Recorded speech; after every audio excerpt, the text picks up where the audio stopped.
جائیے گا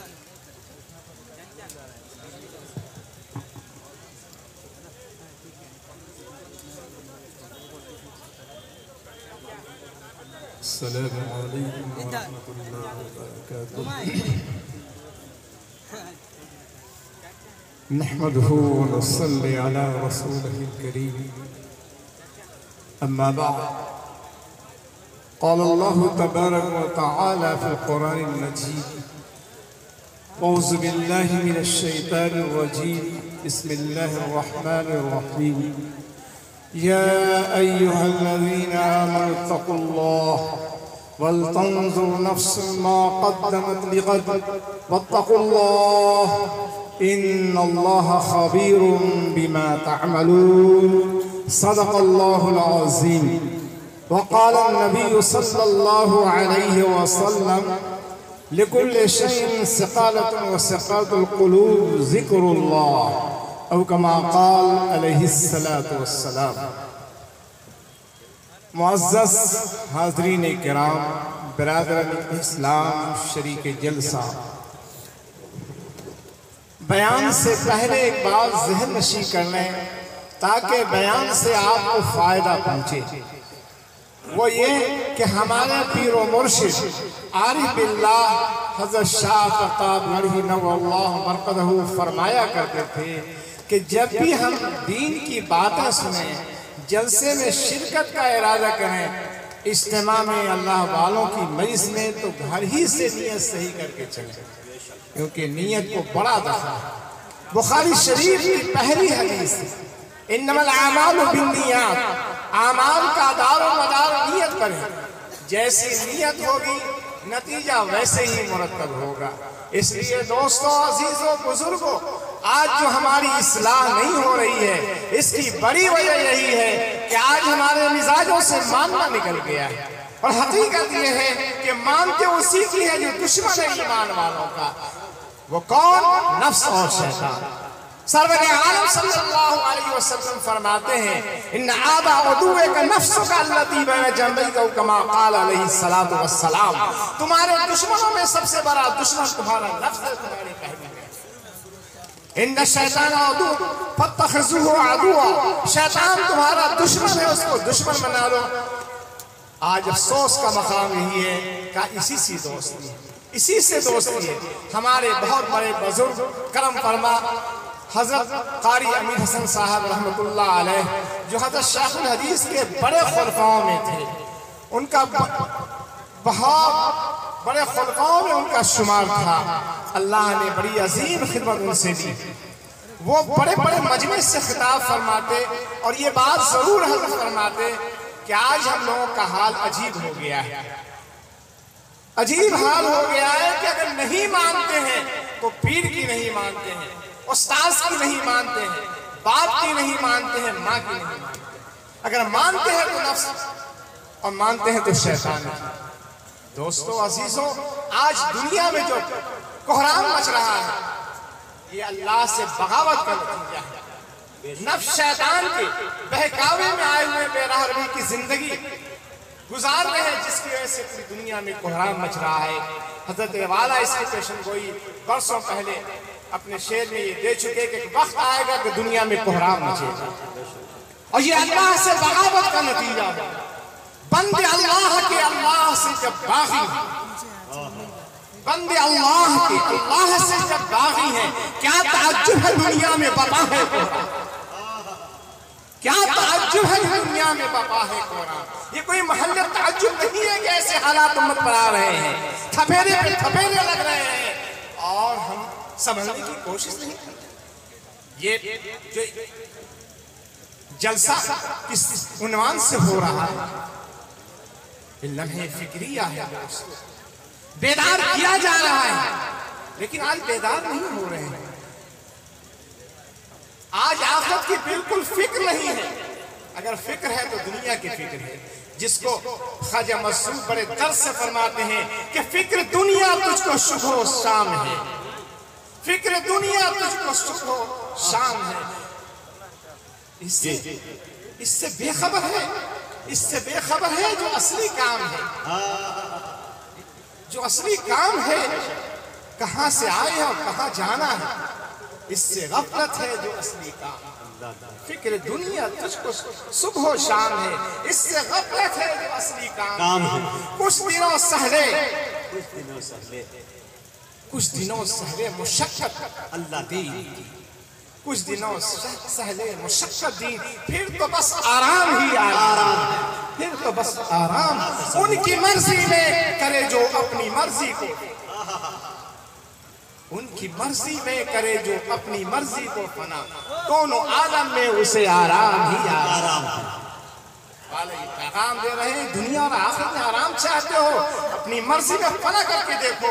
مولانا محمد علی جوہر کوئی اصطلاحی عالم نہیں تھے، شیخ ہند کی صحبت اختیار کی، مولانا کا خطاب ملا، کیا فرماتے ہیں؟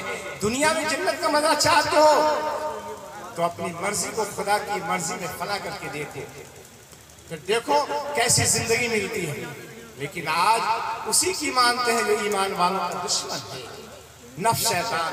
دوستو، عزیزو، بزرگو، سرور عالم صلی اللہ علیہ وسلم نے دعاؤں کے ذریعے سے امت کو زبردست تعلیم دی۔ آپ تو بخشے بخشائے ہوئے، آپ کی شان میں صرف فتح نازل ہو گئی، اس کے باوجود امت کی تعلیم کے لیے کیسی دعائیں آپ صلی اللہ علیہ وسلم کیے۔ اے امت مسلمہ، بیدار ہونے کے لیے یہ مسلم بیداری کانفرنس، اس سے کچھ پیغام لے کے جانا ہے۔ آج یہ طے کیجئے اور یہ مصمم ارادہ کیجئے کہ کچھ لے کے ہمیں جانا ہے، خالی ہاتھ نہیں جانا ہے۔ اور سن لیجئے کہ وقت اب انسنی کا نہیں ہے، غفلت کا نہیں ہے، یہ پکڑ کا وقت آ گیا ہے۔ اب اگر وہی حال رہا ہمارا جو کرتے آ رہے ہیں تو اب اللہ کے عذاب سے نہیں بچ سکتے، سر پہ تلوار لٹک رہی ہے۔ جیسے حالات ملک کے ہیں، آپ اخباروں سے، خبروں سے آپ باخبر ہوں گے کہ کیسے حالات ہیں۔ اس امت پر قیامت سے پہلے قیامت آنے والی ہے، یہ ہماری بدعمالی کا نتیجہ ہے۔ یہ سب علامہ اقبال، میں نے جو آیت شریفہ پڑھی ہے، اس آیت شریفہ میں دو جگہ اللہ تعالیٰ اپنے سے ڈرنے کا حکم فرما رہے ہیں، وہ بھی ایمان والوں سے۔ کیوں کہ ایمان والوں کے پیچھے نفس شیطان ہے، جب تک اس کے شر اور فتنے سے بچیں گے نہیں تقویٰ پیدا نہیں ہوگا، اور جب تقویٰ کی دولت آ جائے گی جینے کا مزہ آ جائے گا۔ پھر ہم جیسے صحابہ جس شان سے رہے ہیں کہ علامہ اقبال نے کہا وہ معزز تھے زمانے میں مسلمان ہو کر۔ حضرت شیخ الہند کی صحبت ملی تھی علامہ اقبال کو، اللہ نے ان کے کلام میں جو اثر دیا ہے دوستو عزیزو، یہ صحبت کا اثر ہے۔ یا ایھا الذین اتقوا اللہ وکونوا مع الصادقین، اے ایمان والو اللہ سے اور سچوں کی صحبت اختیار کرو۔ معلوم یہ ہوا کہ اللہ کا ڈر اللہ والوں کی صحبت سے آئے گا، اور جب تک اللہ کا ڈر نہیں آئے گا، اللہ کی محبت نہیں آئے گی، دین پر چلنا آسان نہیں ہے۔ اس زندگی میں بہار نہیں آ سکتی، مسائل کا حل نہیں نکل سکتا ہے، زندگی اور بھی الجھتی چلی جائے گی، مسائل کے بادل اور بھی مرتے سر پر آتے رہیں گے۔ ہم چاہتے ہیں کہ مسائل کے بادل چھٹ جائیں تو اپنے کیے پر ندامت کے آنسو، اللہ کا خوف پیدا کریں۔ یاد رکھیں جو اپنے کیے پر ندامت کے آنسو آئیں گے تو اللہ کی طرف سے اللہ کے رحمت کے بادل ہم پر چھائیں گے۔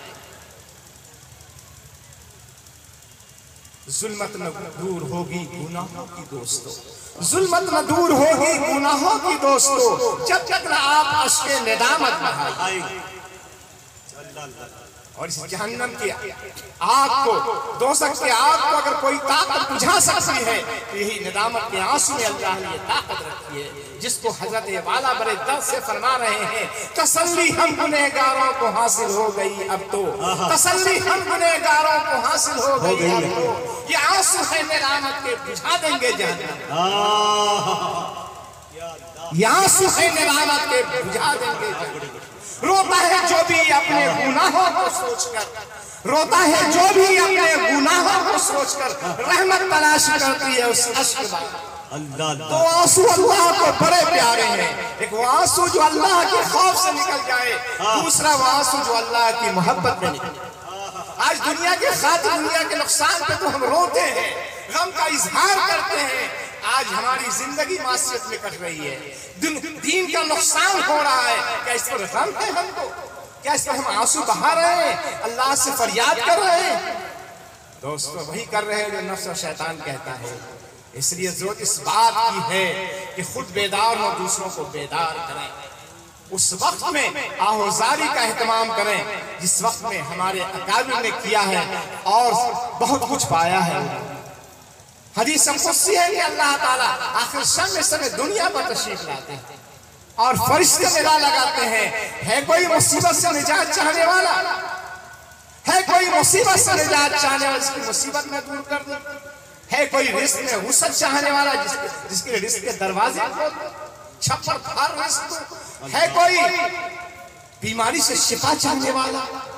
آج ایسے ہی حالات سے جو کوئی بیمار ہے، کوئی پریشان حال ہے، کسی پر رزق کی تنگی ہے، آج جس کو دیکھیے پریشان حال ہے. یہ مسائل جو آ رہے ہیں اور یہ بیجا شکوہ شکایت جو کر رہے ہیں، یہ کیوں کر رہے ہیں؟ اپنی گریبان میں نظر ڈال کے نہیں دیکھتے. فرماتے ہیں حضرت والا اس شعر میں پیغام دے رہے ہیں کہ ہوش میں آ جاؤ. یہ بیجا شکوہ شکایت سبب کیا ہے نادا؟ سبب کیا ہے نادا؟ ذرا سوچ اس کو.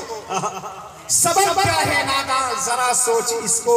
تیرا اب کہیں کیوں ٹھکانہ نہیں ہے، تیرا اب کہیں کیوں ٹھکانہ نہیں ہے. تو ناشاد ہے تو تعجب ہی کیا ہے، تیری زندگی زاہدانہ. جب تک زندگی میں زہد تقویٰ نہیں آئے گا جینے کا مزہ نہیں. مسائل اس کے بعد چھٹ نہیں سکتے ہیں، حالات بدل نہیں سکتے ہیں. اس لیے دوستو عزیزو ہم خود بیدار ہوں، دوسروں کو بیدار کریں. ہم نفس شیطان کے شر و فتنے سے بچیں. اور اس وقت میں اللہ تعالیٰ سے دنیا پر آتے ہیں اور اللہ والے اس وقت مانگتے ہیں، اللہ تعالیٰ بیک وقت ان پر ساری نعمتوں کی بارش برساتے ہیں. بیک وقت اللہ تعالیٰ اپنے نیک بندوں پر، ان کے چہرے پر صلح کا نور بھی ہوتا ہے. اور یہی نہیں، اللہ تعالیٰ رزق کے دروازے بھی کھول دیتے، چھپر پھاڑ رزق ہی ملتا ہے، صحت بھی ان کی اچھی ہوتی ہے اور مقبولیت ہی ملتی ہے. مصائب سے بھی اللہ تعالیٰ ان کی حفاظت فرماتے ہیں. حاسدین کتنے کچھ کہتے رہے لیکن اللہ تعالیٰ ان کے درجات کو بلند فرماتے رہتے ہیں. میرے دوستو عزیزو جو اس بات کی ہے کہ علامہ اقبال نے جو کہا ہے، واقعی وہ شاعر اسلام حضرت شیخ الہند کی صحبت ملی. کیا درد کے ساتھ شاعر نے کہا ہے، نہ سمجھو گے تو مٹ جاؤ گے اے ہندی مسلمانوں. نہ سمجھو سے کیا مراد ہے کہ خود بیدار ہو جاؤ، دوسروں کو بیدار کرو، آخرت کی فکر کرو، اللہ والوں کی صحبت میں جاؤ، تقویٰ کی دولت وہیں مل سکتی ہے. بہت کچھ پیغام دیا اس شعر میں کہ گناہوں سے سچی توبہ کرو. رب چاہے تفسیر بیان کی جائے. نہ سمجھو سے بہت کچھ مراد ہے دوستو عزیزو. نہ سمجھو گے تو مٹ جاؤ گے اے ہندی مسلمانوں، تمہاری داستہ تک بھی نہ ہو داستان. میں پنجاب کے بہت سے اضلاع سے سفر کر کے آیا، میں دیکھ آیا ہوں 70% آبادی پنجاب کے اندر تھی. جب بیراروی کے شکار ہو گئے اور نفس شیطان کے بہکاوے میں آ گئے، کیا ہوا؟ وہ دنیا کام نہیں آئی، دولت کام نہیں آئی. اور اللہ والوں کی شان میں جو گستاخی کی، حضرت شیخ الاسلام تشریف لے گئے تھے اور ان کی شان میں گستاخیاں کی، بس تیر نکل گئی کمان سے. پھر اللہ کا عذاب ایسا آیا کہ جب وہ اپنے وطن کو چھوڑ کے بھاگ رہے تھے، اگر بچہ ہاتھ میں ہے چھوٹ گیا تو مڑتے نہیں تھے لینے کے. بڑی بےدردی سے قتل عام ہوا پنجاب کے اندر. دوستو عزیزو مال نہ کام آیا، نہ دولت کام آئی اور عزت آبرو سب چلی گئی. اس لیے ایسے حالات نہ آئے ہم پر. اس لیے اس سے پہلے ہم بیدار ہو جائیں، سچی توبہ کر کے اپنے رب کو راضی کریں. بڑے سخت حالات. ابھی کورونا مرض نے پوری دنیا کی چوٹ ہلا کے رکھ دیا، کوہرام بچا کے اس مرض نے رکھ دیا. لیکن پھر بھی ہم لوگ اس سے سبق نہیں لیا. معیشت حالت کو تباہ کر کے، تعلیم کے نظام کو تباہ کر کے رکھ دیا، کاروبار کے نظام کو تباہ کر کے ملک کا نظام برہم ہو گیا. ایک معاملہ حدیث شریف ہے، جب اللہ کی نافرمانی کا پانی سر سے اونچا ہو جائے گا تو اللہ کے عذاب سے پھر بچ نہیں سکتے. جب گناہ کبیرہ کا ارتکاب ہونے لگے گا، گناہوں کا بازار گرم ہو جائے گا، تو ایسی ایسی بیماریاں آئیں گی، اللہ تعالیٰ ایسی بیماری کو بھیجیں گے کہ ڈاکٹر کے سمجھ سے بھی باہر۔ کیا ایسے حالات سے نہیں گزر رہی ہے اور پھر بھی ہم گناہوں سے توبہ نہیں کر رہے ہیں؟ زنا کی کثرت ہوگی، شراب خوری ہوگی، تو ایسی ایسی بیماریاں آئیں گی۔ آج کیسی کیسی بیماریاں، آج ہارٹ کا اٹیک، کیا بوڑھا کیا جوان، دل کی کمزوریاں کیوں آ رہی ہیں؟ جب دل گناہ سے لت پت ہوگا اور گناہوں سے دل سیاہ ہو جائے گا تو ظاہر سی بات ہے دل کمزور ہو جائے گا۔ اللہ والوں کا دل بڑا مضبوط ہوتا ہے۔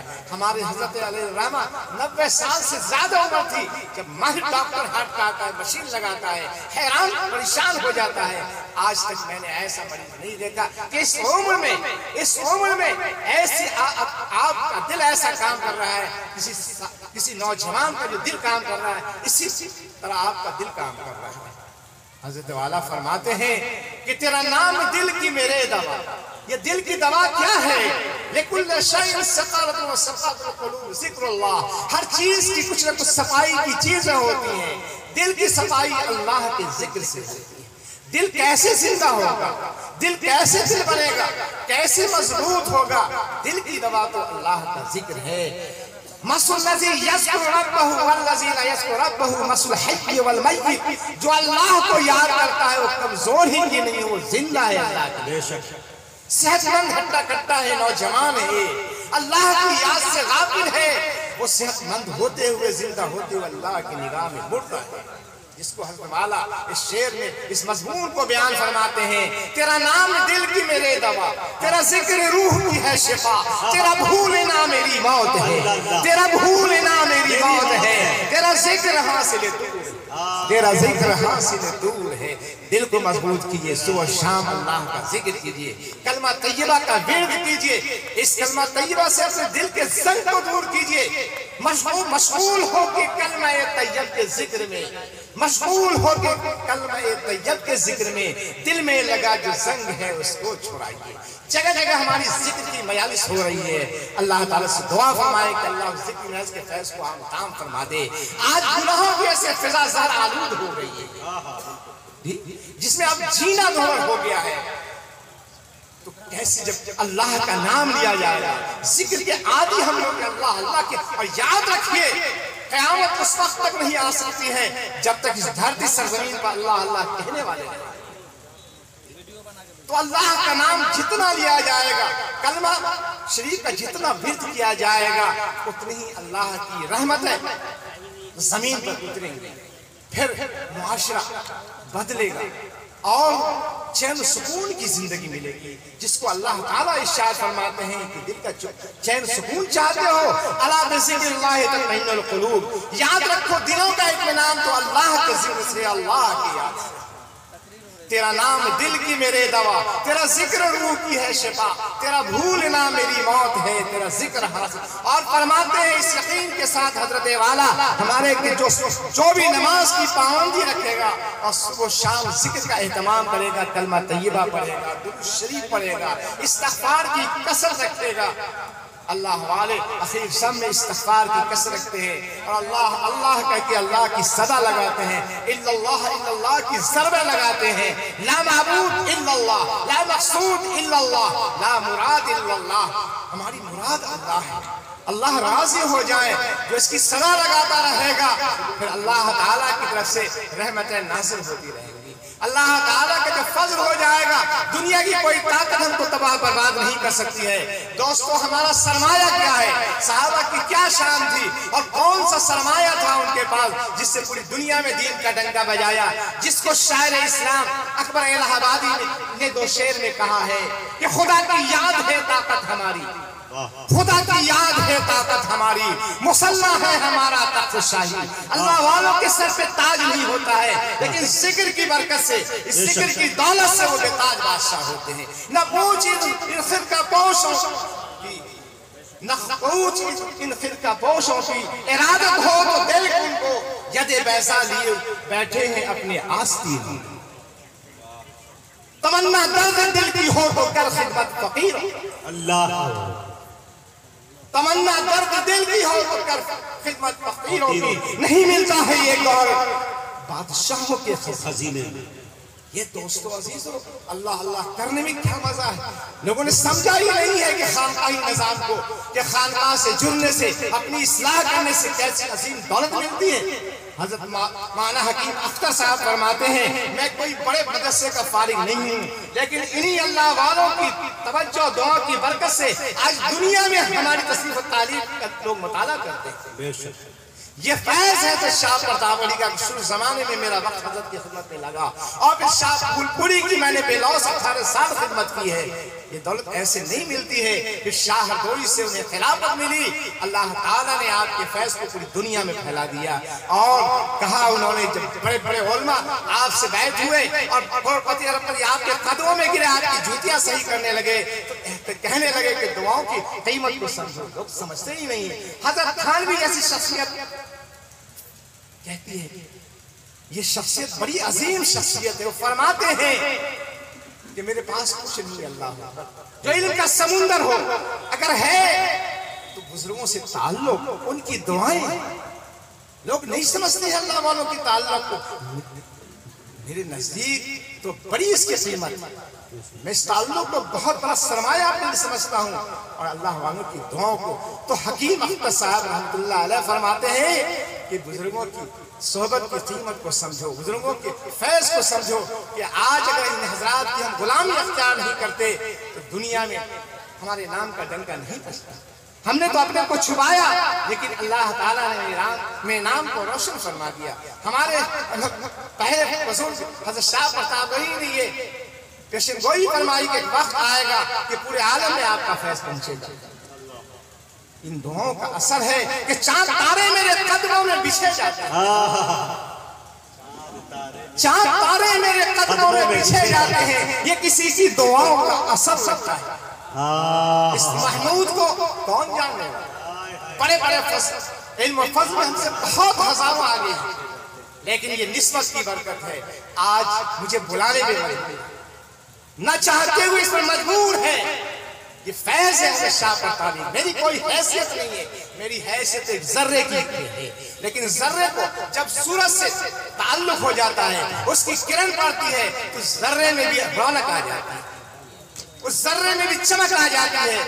حضرت قاری طیب صاحب رحمۃ اللہ علیہ کے جلسے میں تشریف لے گئے، بڑا سراسامہ پیش کیا گیا، بڑے بڑے القاب سے کہا کہ میں کچھ بھی نہیں ہوں، میری مثال ذرے سی ہے، اور فرمایا کہ گرچہ خردین نسبت است بزرگ، گرچہ خردین نسبت است بزرگ، ذرہ آفتاب تاوانے، میں تو ایک حقیر ذرہ ہوں جی، لیکن بڑوں کی روشنی، بڑوں کی دعائیں ہیں، بڑوں کی نظر کرم ہے کہ آج اللہ تعالیٰ نے اس حقیر بندے سے اتنا بڑا کام لیا ہے۔ تو دوستو عزیزو، خانقاہی نظام کو سمجھنے کی ضرورت ہے، ہر شخص کو اس وقت اصلاح کی ضرورت ہے۔ نہ جب تک تزکیہ ہو نفس کا خطرہ ہی خطرہ ہے، نہ جب تک تزکیہ ہو نفس کا خطرہ ہی خطرہ ہے، رہیں گے عمر بھر گھیرے ہوئے افکار شیطانی، رہیں گے عمر بھر گھیرے ہوئے افکار شیطانی، اور منسلک جب تک رہیں گے خانقاہ شیخ سے۔ کامل شاعری کا بڑا پیارا شعر ہے کہ منسلک جب تک رہیں گے خانقاہ شیخ سے، دوستو تب تک سلامت آپ کا ایمان ہے۔ اور پیر مرشد جس کا دنیا میں کوئی ہوتا نہیں، یاد رکھو پیر اس کا صاحب و شیطان۔ آج شیطانی کو تو مان رہے ہیں، حی الصلاح کی آواز ہمارے کانوں میں نہیں آ رہی ہے، فلاح کیسے ملے گی جب تک صلاح کا اہتمام نہیں کریں گے۔ یہ باندھ لیں اپنے دل میں اس کو اور اپنے ذہن و دماغ میں کہ فلاح اس وقت نہیں مل سکتی ہے جب تک صلاح کا اہتمام نہیں کریں گے، جب تک بیدار نہیں ہوں گے، جب تک اس فریضے کو کنتم خیر امہ اخرجت للناس تأمرون بالمعروف وتنہون عن المنکر وتؤمنون باللہ، تم بہترین جماعت ہو، لوگوں کے فائدہ رسانی کے نکالی گئی ہو، تمہارا وظیفہ فریضہ ہی ہے کہ بھلی باتوں کا حکم کرو، بری باتوں سے روکو۔ دنیا میں آگ لگتی جا رہی ہے، گناہ کا سیلاب ہے، سب بہتے جا رہے ہیں، کون بچائیں گے اس کو؟ حضرت والا فرماتے ہیں رحمت کا ابر بن کر جہاں بھر میں چھائی، رحمت کا ابر بن کر جہاں بھر اس شعر مجھے بے چین کر دیتا ہے کہ رحمت کا ابر بن کر جہاں بھر میں چھائیے، عالم یہ چل رہا ہے برس کر بجھائیے، عالم یہ چل رہا ہے برس کر بجھائیے۔ اور خیر الامہ میں آپ نے فرمائیے جناب تبلیغ آپ کرتے نہیں کیوں بتائیے؟ اس امت کا جو فریضہ ہے کیسے ہم دوسروں کو گناہوں سے بچائیں گے؟ گناہوں کا سیلاب ہے۔ آج حال یہ ہے کہ گناہ کرنے کے باوجود بھی احساس نہیں ہو رہا ہے کہ ہم نے گناہ کیا ہے۔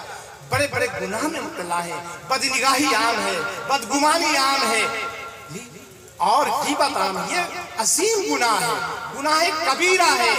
بتائیے کتنے لوگ اپنی آپ کی حفاظت کر رہے ہیں؟ غیبت سے کتنے لوگ محفوظ ہیں؟ بدگمانی سے کتنے لوگ محفوظ ہیں؟ ہائے ناکامی متا ایک کارواں جاتا رہا، کارواں کے دل سے احساس گیا جاتا رہا۔ حال ہے کہ دنیا کی تو فکر ہے، آخرت ہماری تباہ ہو رہی ہے، مسائل کے بادل ہم مرتے آ رہے ہیں۔ کیسے جب ہماری شریعت نہیں بچے گی ہم کیسے؟ ہماری شریعت، ہمارے شاعر اسلام سب ٹارگٹ پر ہے دشمن اسلام کی۔ ہم پہ خبر ہے، اپنی دنیا اپنی خواہشات کے لیے جی رہے ہیں۔ امت مسلمہ اللہ نے کس لیے پیدا کیا ہے؟ اللہ نے کس لیے پیدا کیا کہ اسی لیے کہ دنیا میں آ کے مال بٹورو، حلال حرام کی تمیز اٹھا دو؟ اللہ نے کس لیے؟ ذرا ہوش میں آیا۔ وما خلقت الجن والانس الا ليعبدون، ہم نے جن و انس کو اپنی عبادت کے لیے پیدا کیا، اپنی معرفت کے لیے پیدا کیا ہے۔ آج افسوس کا مقام یہ ہے کہ 10% بھی آج پابندی کے ساتھ نماز پڑھنے والے نہیں ہیں، 5% بھی تکبیر اولیٰ سب اولیٰ کے اہتمام کرنے والے۔ نماز جو اتنی عظیم الشان بات ہے، قیامت دن اگر پوچھ ہوگی تو سب سے پہلے نماز کی پوچھ ہوگی۔ آج 10% بھی نہیں، گھر کا ایک گارجین بگڑ جاتا ہے، ناراض ہو جاتا ہے، اولاد